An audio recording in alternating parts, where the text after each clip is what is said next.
Assalamualaikum warahmatullahi wabarakatuh. Perkenalkan, nama saya Salma Genia dengan NIM 25109141200018. Saya dari Program Studi Psikologi.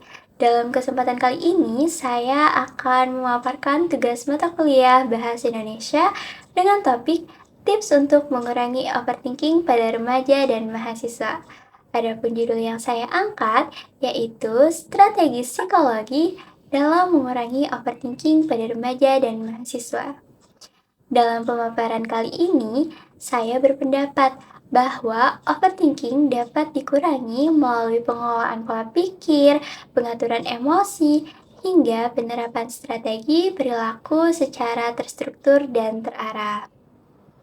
Lalu, apa sih itu overthinking? Overthinking adalah suatu kondisi ketika seseorang memikirkan sesuatu secara berlebihan yang dapat menyebabkan kecemasan, keraguan, hingga stres. Nah, remaja dan mahasiswa rentan mengalami overthinking karena sedang berada dalam fase pencarian jati diri, tekanan akademik, hingga tuntutan sosial. Lalu, apakah ada cara untuk mengurangi overthinking? Ada beberapa cara atau strategi yang dapat dilakukan untuk mengurangi overthinking. Yang pertama, yaitu melakukan pembatasan waktu dalam memikirkan suatu masalah.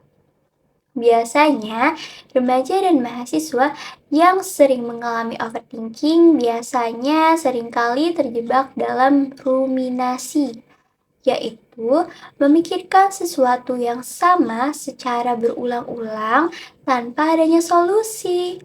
Oleh karena itu, penting melakukan pembatasan waktu.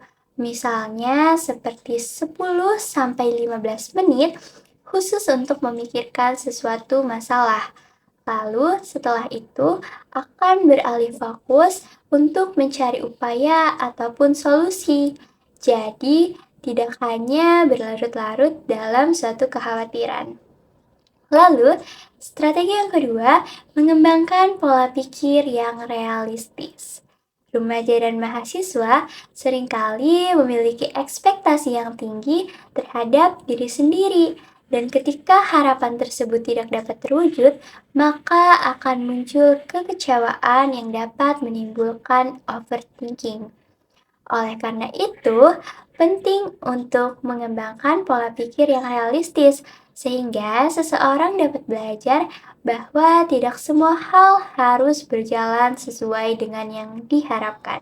Selain itu, kegagalan bukanlah akhir dari segalanya, melainkan merupakan proses dalam pembelajaran serta pendewasaan diri. Lalu, strategi yang ketiga, menyadari bahwa tidak semua hal harus terkendali. Biasanya, seseorang yang mudah cemas ingin agar semua hal dapat terkontrol, termasuk hal-hal yang tidak dapat dikendalikan. Misalnya, seperti pendapat orang lain maupun situasi yang tidak terduga. Padahal, kesadaran ini sangat penting karena dapat membantu mengurangkan beban pikiran seseorang atas segala sesuatu yang tidak perlu dipertanggungjawabkan. Lalu, strategi yang keempat, menghindari membuat asumsi tanpa tahu kebenarannya.